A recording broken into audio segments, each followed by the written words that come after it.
சரி. பார்வதாதேவி சிவபெருமானிடத்திலே வந்து ஒப்படைக்க ஆண்டவன் 3 பொறியிலே பிறந்த குழந்தையை முதற் பொறியிலே பிறந்த பிள்ளையை ஒரு பெண்ணாக பிறவி செய்து ஆண்டவனுக்கு பேர் நாமத்தை கொடுத்தார். கட்ட பேச்சு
மாயாண்டி சுடர் ஒளிவிலே பிறந்த சுடலை ஈசன் ஆமா முண்டம் போல் உருண்டதுனால முண்டன் சுடலை என்றும்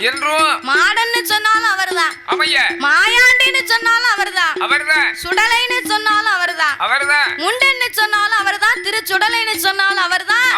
ஐயாவுக்கு 1008 பேர் நாம இருக்கு அப்பேற்பட்ட என் மாயாண்டி சுடலைக்கு 16ஆம் நாளன்று திருப்பெயர் நாமங்களை கொடுக்க முப்பேர்களை வணங்கிய மாயாண்டி சுடலை அவரை பார்வதாதேவி கைலாசத்திலே கொண்டு வந்து மாணிக்க தொட்டிலை கட்டினார் மாயாண்டி சுடலையை உறங்க வைத்தார் தொட்டிலை கட்டி என் மாயாண்டியை உறங்க வைத்த நேரத்தில் அன்னைக்கு நாளான நாள் நல்ல வெள்ளிக்கிழமை சாமன் அடிச்சாம நள்ளிரவு 11 மணி இருக்கும் ஏமச்சாம நேரம் எலை குலுங்கா சாமம் அப்போ ஆண்டவனாகிய மாயாண்டி இப்படி தொட்டிலே உறங்கி கொண்டிருக்க பார்வதி சிவபெருமானை பார்க்க வந்தார் அவரை பிரிந்து 16 நாட்களாகி விட்டதே அப்படி என்று பிள்ளை பக்கமே நின்னா பகவான் கோபப்படுவார் என்று சிவபெருமான் பக்கத்தில் வந்து பகவானும் பார்வதியும் களைப்பை தீர்க்க சொக்கட்டங்கால் விளையாடி கொண்டிருந்தார்கள் அப்படி விளையாடி கொண்டிருக்கும் போது ஆளான நாள் நல்ல வெள்ளிக்கிழமை அல்லவா பூமாதேவிக்கு பகவான் என்ன வாக்கு கொடுத்தார் பிள்ளையா பிறந்து பெணச்சுமையை குறைத்து தருவேன்னு ஆண்டவன் வாக்கு கொடுத்தார் அப்ப இந்த பார்வதி என்ன வாக்கு கொடுத்தார் நீர் பிள்ளையா பிறந்தா நான் பேச்சியா பிறப்பேன் எரியும் பிணத்தை எடுத்து உம்ம வாயில நான் கொடுக்கணும் அப்பந்தான் செய்த பாவம் எனக்கு தீரும் அப்படி என்று பார்வதி சொன்னால் இல்லையா அந்த வாக்கை காப்பாற்றும் வண்ணமாக மாயான கரையில என் மாயான பேச்சியம்மா நின்று கொண்டு மாயாண்டி சுடலையை அழைக்கிறார் எப்படி அழைக்கா தெரியுமா ஐயா மாயான கரையிலே மாயான தன்னதிலே மாயான பேச்சியம்மா மகனை அழைக்கார் என் மகனே சுடலை என் மகனே சுடலை எழுந்தரித்து வா மகனே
இறந்த பிணங்களை எல்லாம் அழிக்க பிறந்தார். தீயவர்களை எல்லாம் அழிக்க பிறந்தார் மாயாண்டி. அப்பேர்வட்ட மாயாண்டி சுடலையை அப்படியாக இருக்கின்ற போது எல் நாராயணன் என்று சொல்லக்கூடிய செல்வச்சிரிமான் ஆதி நாராயணன் என்று சொல்லக்கூடியவர்கள் 30 லட்சத்தை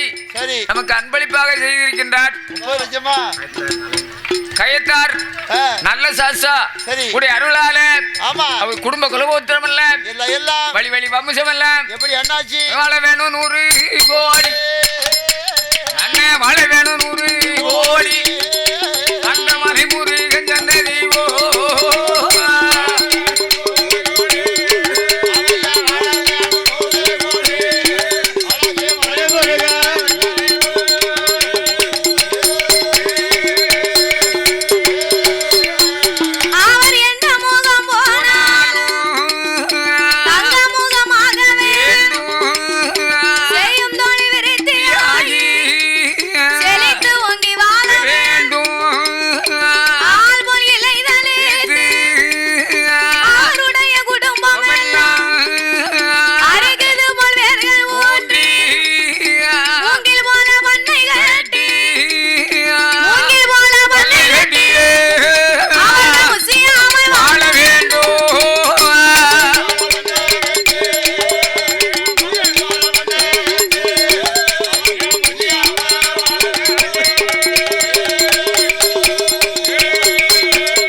அம்மையா அப்படியாக இருக்கும் போது அம்மையா கைலாசத்திலே என் கடவுள் மகனாகிய மாயாண்டி மாணிக்க தொட்டிலில ஐயா கண்ணை இறந்து உறங்குகின்றார். இந்த பார்வதி அப்பம் பாக்க பிள்ளைய போட்டுட்டு பகவான் பக்கத்துல போனவா திரும்பி வரவே இல்ல. அப்பந்தான் பார்த்தா மாயான பேச்சு மகனாகிய மாயாண்டி சுடலையை அழைக்க வேண்டும் என்று எப்பனாகிய மாயாண்டி சுடலையை மாயான கரைக்கு அழைக்கின்ற என் தாயான பேச்சு அம்மா ஆட என் மகனை சுடலாயா ஈசன் மகே மாயா உனக்கு மாயான கரையதி ஆண்டவின வேகுத இல்லை வன கலமதி செத்தவின வேகுத இடுகாடு தன்னதி இடுகாடு தன்னதி உனக்கு இறந்தவன வேகுத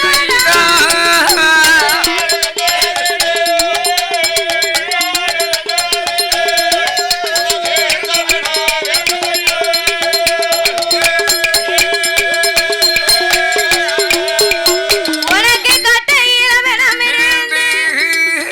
கருகிப்பென வேகுதடா சந்தேன கட்டையில் சமையிருந்து வேகுதடா இருக்கலம் கட்டையில் என் மகனை சுடலாயா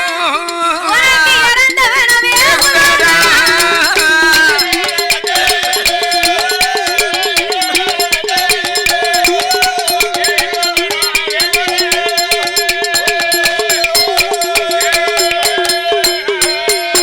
உனக்கு சந்தேன கட்டையில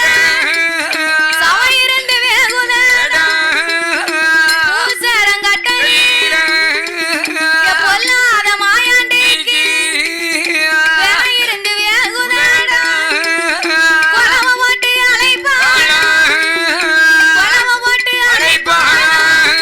அந்த கோலக்கார பேசி அம்மா